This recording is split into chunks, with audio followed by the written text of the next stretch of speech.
babolat pure aero restring. Now this student likes his restrings very, very tight. Going all the way up to 58 pounds.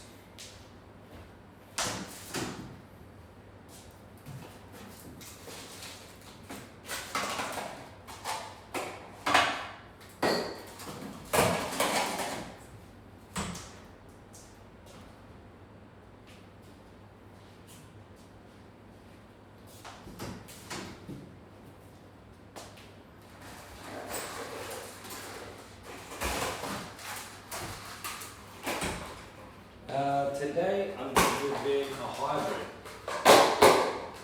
with contour rev spin in the main and bulky cyclone in the crosses.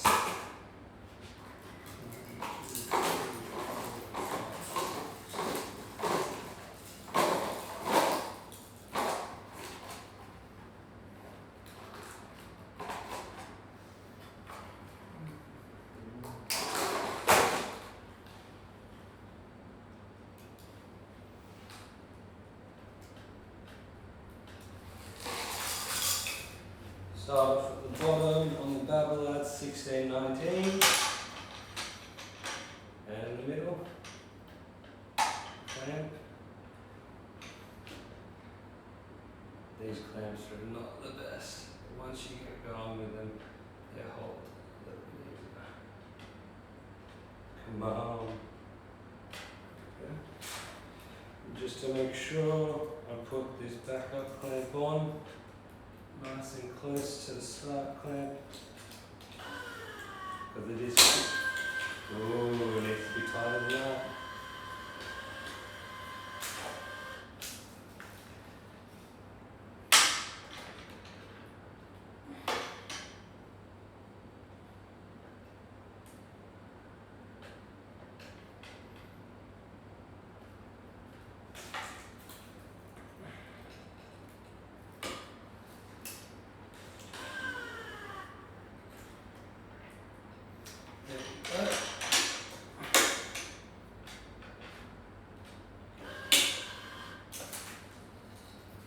So 58 pounds full poly is very, very tight.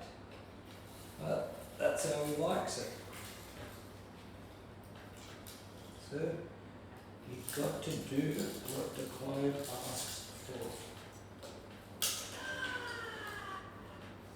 Now, why does it work for him? Tall, long levers, fast swing. So he needs the control. Also, babolat pure aero 100 is a very powerful, also spin friendly racket, but yeah, the launch angle on these are high. So with all those other factors, tall, fast swing,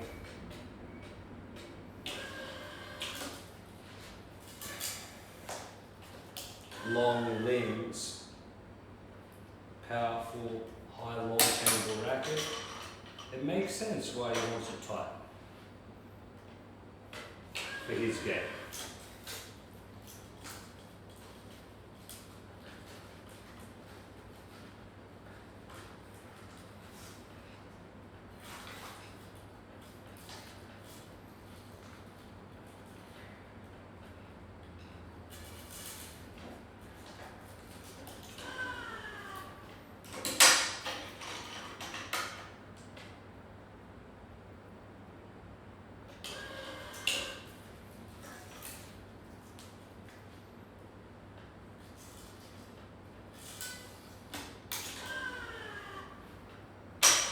So right now I'm just working through one side of the mains, do about 4, 5 strings, and then I start the other side of the mains.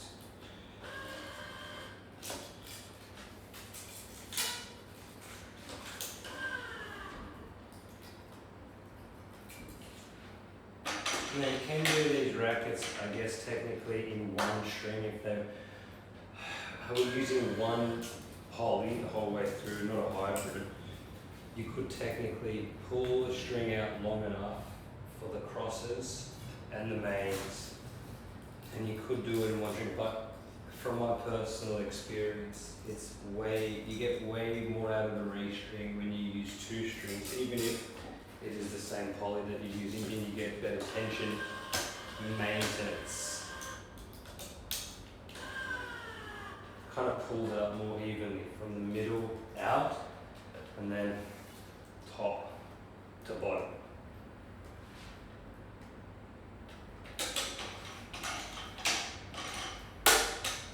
And I think there is some scientific research and reasoning behind that. Some brands specify now that all rackets need to be done in two strings, which I guess is evidence to my point that it does hold tension better, plays better, I reckon, as well, feels better.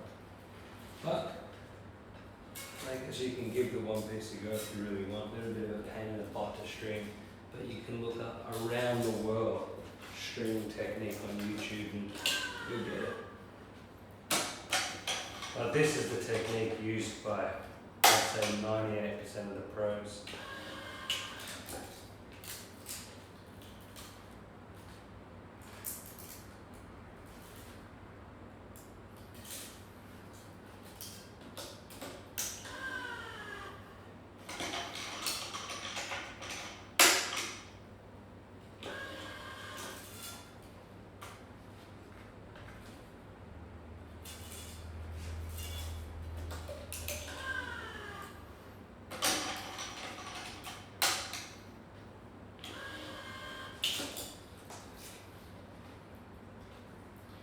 When you work in an actual professional tennis shop, you will be working on machines usually that are way more expensive than this, and they just run a little bit smoother, the clamps are better, they don't really slip, and everything runs a little bit quicker. And when you're working in a shop where time is money, well, I guess having the most efficient and the quickest running machine is 100% necessary.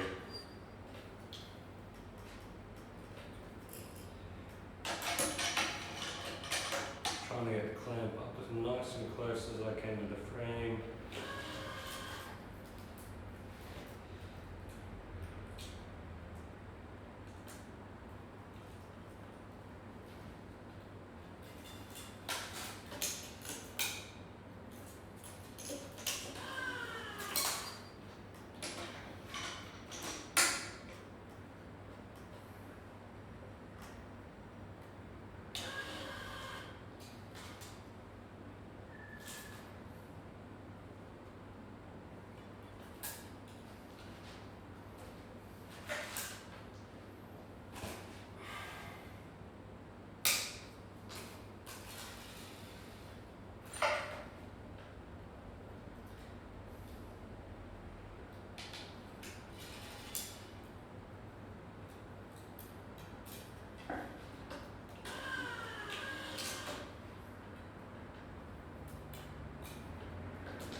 Okay, mains complete. One.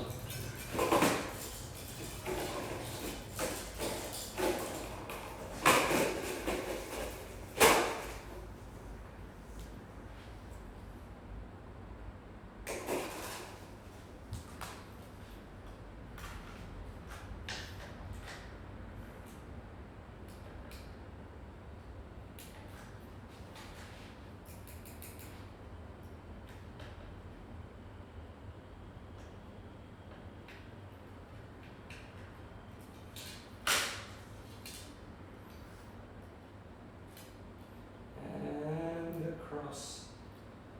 The crosses commence with the first weave. It's always a bit of a pain in the butt. As you get more towards the middle and the space opens up on the string, then it becomes a little bit easier to manipulate the string. So just knotting the first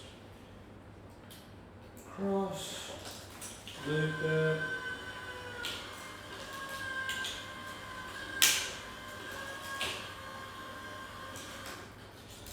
Well, that wasn't ideal, but gotcha.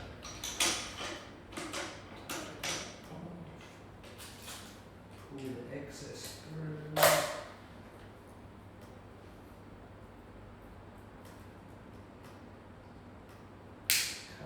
Off, and we are ready to rock and roll.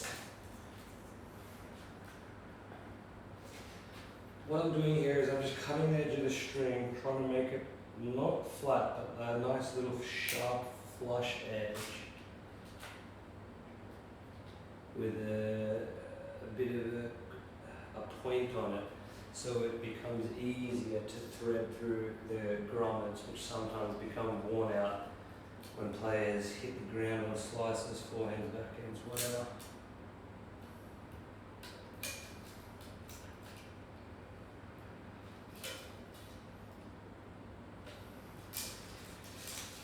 So with my left hand I'm pulling, and with my right hand I force the string up.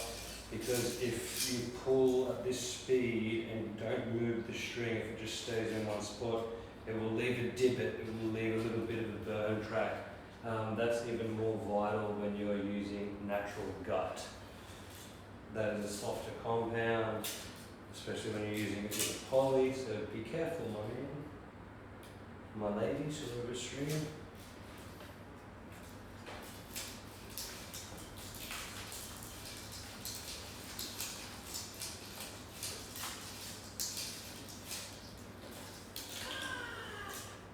There's a fine line, because I've definitely gone for speed in the past on some rackets, and then I've had a look at the string bed afterwards when I haven't pulled. I've used my opposite hand to pull the string as it's coming through, and you can definitely ruin some strings. So use your opposite hand to continuously maneuver that string while you're pulling it through.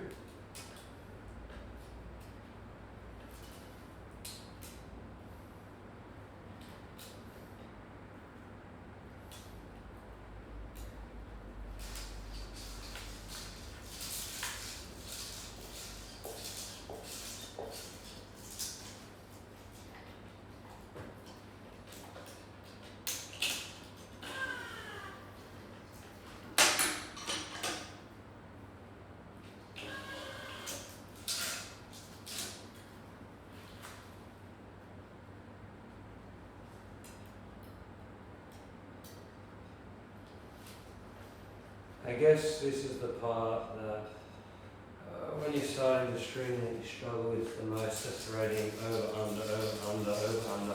But I've watched people that are really quick, and I've watched a lot of different people that are really fast stringing professionally, and everyone has their own technique. Some people, give me a second, will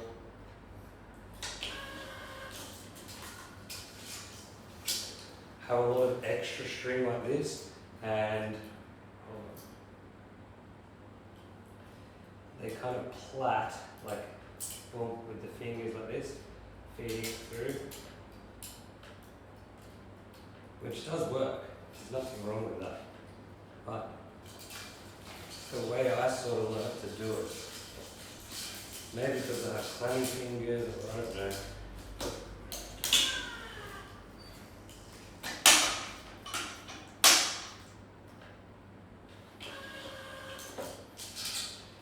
I have always had the most success. I mean, you have to use a combination of both, but I like to hold it really short. And then when I run out of space, start again, and gone.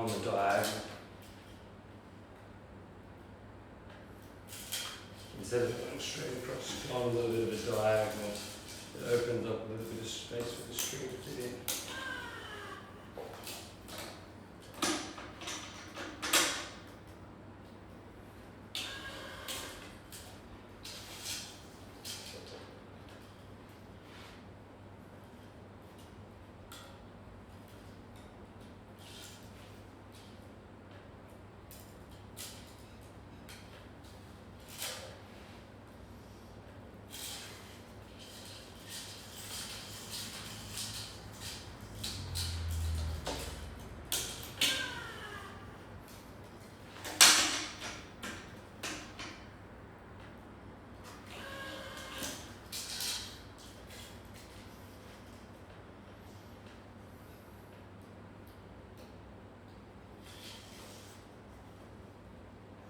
Just making my way through the crosses here, nothing special.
Sometimes that string just doesn't want to go in at all.